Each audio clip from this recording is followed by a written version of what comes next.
Hola, Juan Carlos Méndez Guedes, ¿cómo estás? Hola, ¿qué tal? Bien, hola. Gracias por aceptar sumarte a estos videos y en un momento muy especial para ti. Ahora voy a comentar por qué. Les digo a las personas que van a ver esta grabación que tú eres originario de Venezuela, de Barquisimeto. Eres autor de los libros Round 15, La diosa del agua, La ola detenida, que te ha dado una satisfacción reciente muy importante, porque su traducción fue premiada, o está más bien entre la lista de finalistas en el Gran Premio de Literatura Policíaca francés, que es un premio muy prestigioso de Francia. Felicitaciones por eso. Gracias. También, también tienes el baile de Madame Calalú y los maletines, entre otros. Resides en España desde el 96, sobre todo en Madrid, ¿verdad? Sí, Y, y bueno, para darte paso a que hables un poco más de ti, eh, te pregunto, ¿escribir desde la emoción o desde la razón?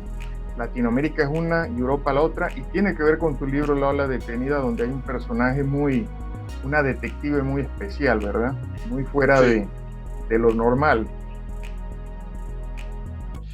Bueno, mira, primero que todo, muchísimas gracias por la invitación. Un abrazo inmenso para ti, para los panameños y para toda la gente que bueno, disfruta de estos encuentros. Bueno, sobre el tema de la emoción o la razón, decirte que la literatura contemporánea requiere de mucho razonamiento. Ya, digamos, la figura del escritor ingenuo, del escritor meramente emocional, yo creo que no está vigente, ¿no? Es decir, es imposible no tener una cierta conciencia del lenguaje, de las estructuras, de la tradición, de los efectos que pretendes lograr, ¿no? Somos seres rodeados de ficciones, de construcciones ficcionales. Tenemos que tener una cierta conciencia racional de cómo estamos trabajando una emoción, ¿no? A eso era que quería que llegara. Creo que esa dicotomía, hay un tema emocional allí muy real y muy presente en mis escritos, pero con la pura emoción no basta. Yo recuerdo hace muchos años, la poeta venezolana, excelente poeta venezolana, Yolanda Panti, me decía, el escritor debe tener cuidado con las emociones, porque todos tenemos emociones. Entonces la literatura no se construye solo con emociones, ¿no? Pero tampoco creo que se podría construir solo de una manera racional, ¿no? De lo que te decía del conciencia del lenguaje, de la estructura, conciencia del tiempo, conciencia del lugar que ocupas en una tradición, en fin, todo eso que te estoy comentando y que debe estar allí de una forma muy racional. Eso yo veo que si no se dirige a compartir una emoción, a despertar nuevas emociones en los lectores, pues tampoco tiene mucho sentido. Entonces creo que es un equilibrio allí eh, muy particular, como si tuvieras que tocar la tierra y el cielo de manera simultánea. Excelente, excelente. Sabes que hace poco también hablaba con Freddy Villarreal, que es un lingüista panameño, y traíamos a colación ese mismo término, la conciencia del lenguaje. Pero también me interesa preguntarte sobre eh, la protagonista de tu novela, justamente La ola detenida, que es una detective que combina brujería en un género que normalmente es extremadamente, bueno, si pensamos en Arthur Conan Doyle con Sherlock Holmes, o incluso Agatha Christie con Poirot, son muy extremadamente racionales. Y esta Magdalena Yaraqui, eh, bueno, yo puedo asumir muchas cosas de eso, pero cuéntame tú, ella se pueden determinar un caso de asesinato, por ejemplo, también desde la magia, también desde la brujería, se pueden encontrar las pistas, se puede determinar la lógica de un asesinato desde ahí. Bueno, sabes que ocurre algo, ¿no? A mí me gusta el escribir, experimentar cosas nuevas. Y en algún sitio leí que la novela policial no debería haber soluciones mágicas. Era una de las cosas que algún autor importante, que no recuerdo, prohibía expresamente. Entonces eso para mí se convirtió en una tentación. No darle más soluciones mágicas, pero sí tener un personaje que creyera en la magia y en la brujería. Me pareció que era interesante probar eso. Y luego quería también darle visibilidad a algo que en Venezuela es muy común y que durante muchos años ha permanecido sumergido en la oscuridad, yo creo que por cierto clasismo, cierta intolerancia religiosa, que era la relación, la conexión con una religiosidad propia de Venezuela, que es la religiosidad marialeoncera, ¿no? Enfocada alrededor de la diosa María Leonza, que está en Sorte, ¿no? Yo quería que ocupase un papel protagónico en un libro mío, un personaje que yo contemplaba en la realidad, que a lo mejor la literatura venezolana no se atrevía a mirar, o lo hacía incluso con cierta displicencia, y yo quería, en fin, que estuviera allí incorporado. Entonces se juntaron las dos cosas, las ganas de llevarle la contraria a lo que eran los decálogos de la novela policial pura y dura, y las ganas de visibilizar también una figura muy común en Venezuela, que es esta mujer de fe, digo en este caso porque es una detective, pero mujeres, hombres, personas de fe que de todas maneras se toman su aspirina y se ponen su penicilina, ¿no? No hay contradicción.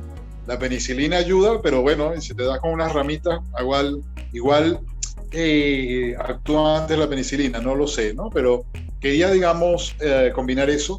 Y en efecto, como tú dices, el género policial clásico era muy racional, ¿no? Por ejemplo, muy interesantes, Agatha Christie, ¿no? Son una cosa milimétricamente construida, digamos, con una absoluta precisión, y viendo a los clásicos, Arthur Conan Doyle también, otro ejemplo también de una especie de deducción y de lógica brutal, implacable.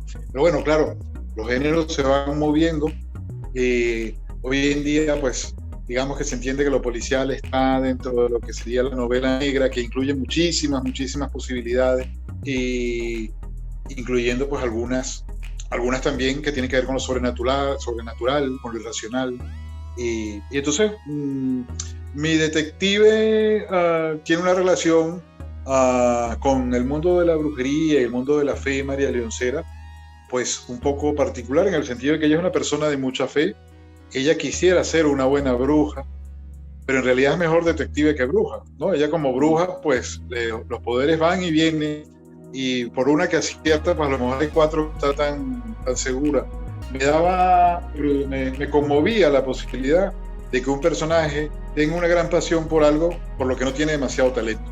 Y ella, como te digo, es mejor detective que bruja, pero ella tiene mucha fe, ella ama esa parte de su vida y no puede abandonarla. No es como alguien que quiere tocar el piano y a lo mejor los dedos no le dan, pero lo intenta y lo intenta.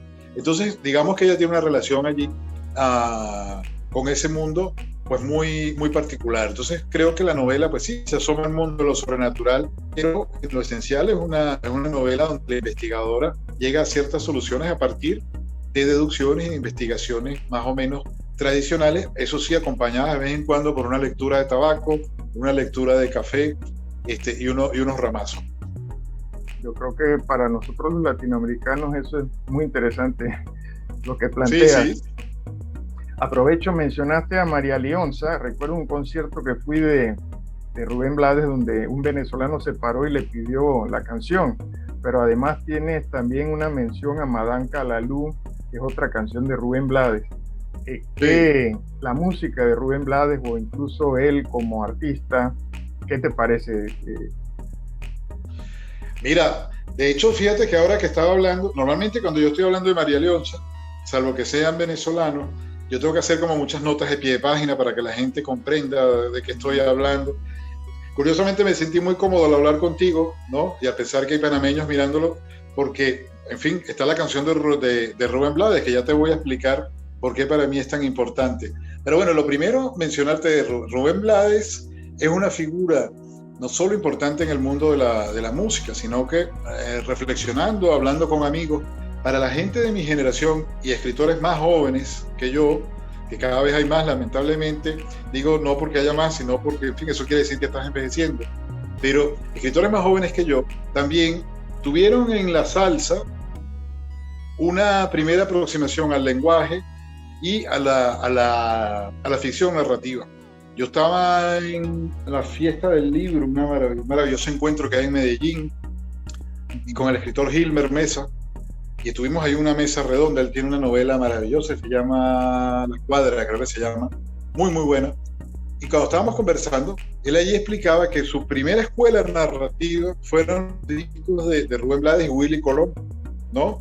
Que fue donde él comenzó a entender los mecanismos de la ficción, los mecanismos de una presentación que se complica, que luego tiene un desenlace.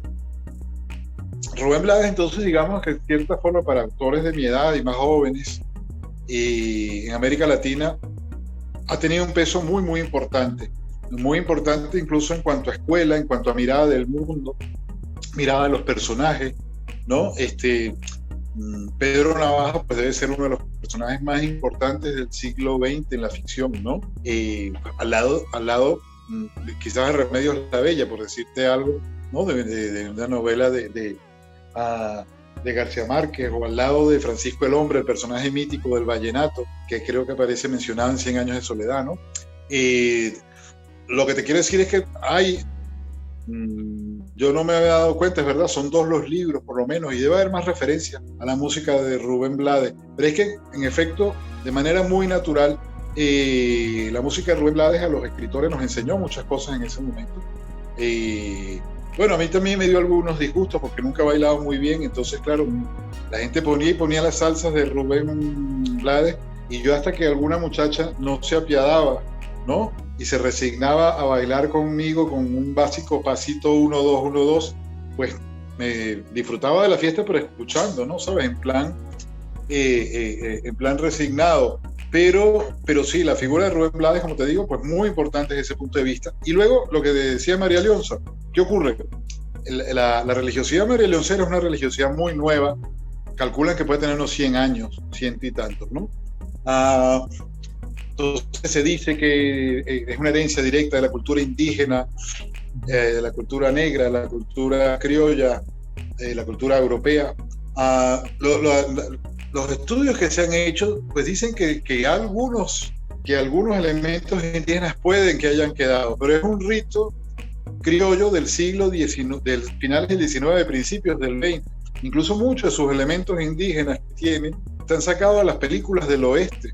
E incluso yo recuerdo de niño, cuando trabajaba con espíritus indígenas, digamos, los adornos que se colocaban eran más bien de películas del oeste, recordaban más a Jerónimo que a los indígenas propios del Caribe y de Venezuela, que es un culto que absorbe muchos elementos de la realidad. Ha absorbido elementos de la televisión, del cómic, elementos de las noticias, elementos de la historia.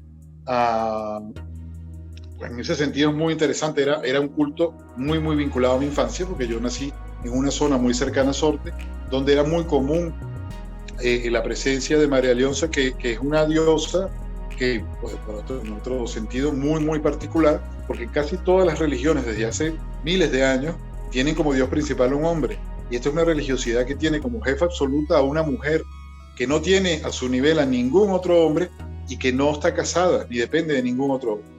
Y cuando estuve investigando, pues vi que hace miles de años que habían desaparecido ese tipo de religiosidades como una diosa como eje central. Me encantó pues la idea de ver que unos campesinos venezolanos habían conectado con una manera de la religiosidad tan antigua. Bueno, todo esto para contarte que vivíamos en esa relación, pero era un culto muy rural, muy asociado a las clases populares. Por eso mismo de eso no se hablaba. Yo tenía una instrucción muy clara, era: usted nunca cuente, ¿no? Sí. Nunca cuentes que vas a Sorte, nunca cuentes ni hables en público de rituales que tú estás viendo. Si cargas las cintas que solíamos usar, te las tienes que ocultar. Y yo que recuerdo que cargaba un amuleto en el bolsillo también para las malas vibraciones, y eso tenía yo que tenerlo muy escondido. Era algo que se vivía muy, muy en la oscuridad, que a mí en la infancia me parecía divertido, porque era como poseer un código secreto, ¿no? Lo que te quiero decir es que estaba situado en ese punto de algo muy popular, algo rural. Entonces estaba visto de esa manera. Y la canción de Rubén Blades, ¿no? La maravillosa, preciosa canción de Rubén Blades dedicada a María Leonza, a mí me hizo un momento dado darme cuenta, primero, de lo bello que era el mundo de rituales, ¿no? Vinculados a María Leonza, de lo bella que era la idea de haber soñado, imaginado o tener fe en una diosa mujer con esa sensualidad tan del Caribe, con ese poder, una mujer que se parecía a las mujeres que veíamos en la calle. Entonces a mí la canción de Rubén Blades me hizo reconciliarme, entender por primera vez la belleza, ya no hablo en un ámbito religioso, pero la belleza estética, la belleza humana que tenía esa religiosidad, porque Rubén Blades vio la estatua de María Leonza en la autopista, preguntó, y él conectó de inmediato con ese sentido de lo sagrado que había allí, con ese punto de la belleza. Entonces yo tengo una gratitud infinita con Rubén Blades por haber, como hombre sensible que es, haberle hecho, claro, le hecho ese homenaje a esa diosa, que algunos dicen diosa indígena porque se supone que su origen remoto es una diosa amazónica, pero insisto, es una diosa criolla, una diosa del mestizaje, ¿no? El mestizaje de nuestros países. Y pues yo le agradezco mucho a Rubén Blades porque de alguna forma ayudó a que supiéramos que no teníamos que sentir vergüenza de amar a una figura bella cuyas iglesias era el techo de cuyas iglesias era el cielo y eran las estrellas, ¿no? Eso se lo debemos a Rubén Blades. Mira qué bien. Sí, yo creo que Rubén Blades sí tiene el mérito de que nunca se apartó, a pesar de que él, por su trabajo, ha tenido que estar fuera pues de Latinoamérica, está en Estados Unidos, pero siempre conserva esa identidad o esa fuerza latinoamericana que pues lo ha hecho quien es ahora, ¿verdad? Claro. Mira, hablaste de esos códigos secretos, veo mucha conexión con la cultura, los rasgos culturales tuyos, qué bonito, porque yo creo que todos los latinoamericanos necesitamos eso, sentirnos cerca de nosotros. Sé que también tienes una visión de cómo está escribiendo los escritores jóvenes ahora, hacia dónde crees que caminan. Sé que tú hablaste también de que nuestra generación, y bueno, creo que la cita incluso de Gabriel García Márquez, ojalá no me equivoque, pero creo que él comentó sobre el valor literario incluso de Pedro Navaja. Entonces todos esos rasgos los tenemos nosotros. Yo también era terrible si no sabías bailar en mi infancia, ¿no? Tenías que tener una pista más o menos de cómo es que bailar, y eso es parte de la cultura. Entonces, ¿por dónde crees que estén caminando ahora los autores latinoamericanos? ¿Qué están tomando de modelo? ¿Cuál es su esencia? ¿Qué están buscando? Desde tu opinión, por supuesto. Claro, sí, porque al final es como tú, como lector, te sitúes, lo que tú puedas leer, lo que tú puedas entender, ¿no? Es decir, una opinión personal pues siempre va a tener esa característica. Mira, conviven distintas generaciones en estos momentos, lógicamente. Como tú dices, yo creo que los autores nosotros, los nacidos en la década del 60, nacidos en el año que se publica 100 años de soledad, pues crecimos en una cierta conciencia o unas ciertas posibilidades de la literatura latinoamericana digamos que el boom nos definió. Hay gente que lo ve como algo malo, yo no lo veo como algo malo. Nos definió de alguna manera, es decir, así como hubo generaciones que sintieron al boom como algo que les impidió un desarrollo propio, pues para mí siempre fueron unos abuelos encantadores, agradables, y traté de escribir de una manera diferente como ellos lo hacían. Entonces por eso te digo que el boom definió incluso por rechazo una estética, es decir, uno no quería escribir nada que pudiera recordar a 100 años de soledad, ¿no? Que a lo mejor quería escribir una literatura absolutamente urbana, moderna, Hemingway, ¿no? Sí. Luego vas perdiendo la angustia y dices, yo escribiré cada libro como me surja del corazón, ¿no? Independientemente de que pueda recordar o no recordar otra cosa. Entonces yo ahorita me acerco a los temas mágicos con una mayor naturalidad de lo que lo había hecho hace 20, 30 años. Pero entonces, bueno, estamos allí unos autores que creo que incorporamos la cultura popular de manera natural a nuestra literatura, con unas ciertas técnicas que el boom popularizó y que entonces asumimos o rechazábamos. Había una conciencia siempre de que ellos estaban allí, habían hecho una literatura, habían hecho una marca. Yo creo que cuando te digo que conviven nuevas generaciones, es que me parece que la gente más joven, ya eso le queda todavía un poco más lejos, le importa un poco menos, ¿no? Lo cual está muy bien y es muy lógico. Entonces, por ejemplo, ahora mismo te diría de la literatura latinoamericana, te diría que hay una serie de autoras, de escritoras, que están realizando una literatura, en muchos casos cercana a lo que sería la literatura de anticipación. Eso es algo que tiene tradición, pero muy poca y poco visible, tengo yo la impresión, en la literatura en español, ¿no? Es decir, eso todavía para la gente de mi edad era un subgénero, ¿no? Y esta nueva grupo de escritoras, pues con absoluta tranquilidad, te están trabajando temas que tú dices, bueno, esto tiene algo de literatura fantástica, pero también tiene algo de ciencia ficción. Veo eso como un rasgo propio de este momento, ¿no? Un rasgo propio de este momento, lo he visto en novelas de Rita Indiana, que es una novelista maravillosa, dominicana, de Fernanda Trías, la uruguaya, también.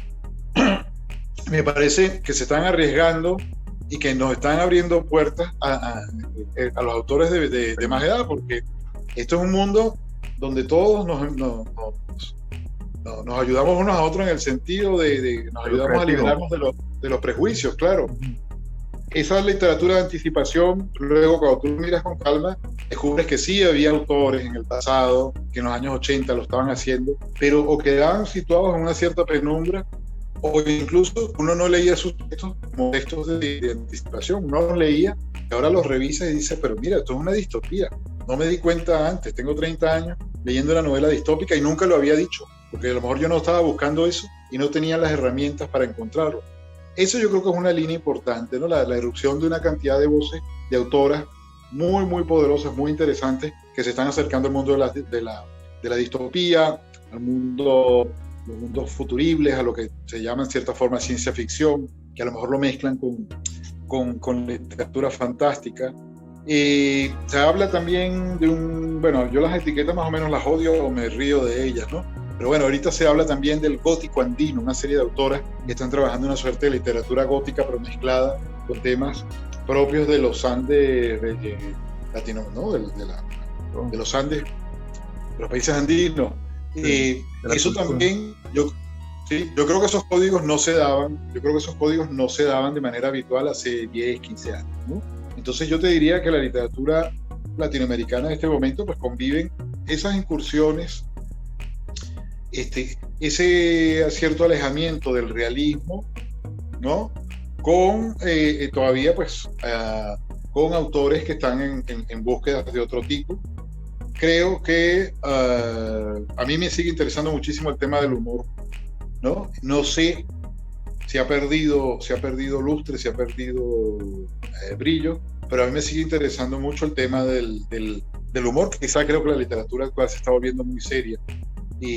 Pero me gustaría pensar de que todavía de alguna forma en nuestra literatura también pervive una cierta línea que tiene que ver con lo humorístico y una cierta línea que tiene que ver con lo que se ha llamado en algún momento una narrativa sentimental vinculada pues a los excesos del bolero, a los excesos de la telenovela, a los excesos, o sea, que se mira con ternura, con ironía, un poco lo que puede ser esa exaltación emotiva que tenemos. Diría que, en mi opinión, es un momento muy, muy, muy interesante, donde están pasando muchas cosas y donde hay autoras de unos 30 años y al mismo tiempo está algún autor ya mayor que también sigue trabajando. Entonces creo que es un momento de verdad vale la pena. Bueno, yo creo que ha sido una visión muy completa, Juan Carlos. Gracias de nuevo por aceptar sumarte a este espacio. Espero, seguir en contacto contigo. Y bueno, te conectaste, ya deben ser las 6 de la tarde, más o menos 6 y media, ¿verdad? Sí, 6 y algo. Mira, un verdadero placer conversar contigo, que nos veamos muy pronto en algún lugar del mundo y que tengamos muchos libros interesantes que comentar y compartir. Un gran abrazo. Bueno, gracias Juan Carlos. Hasta luego entonces.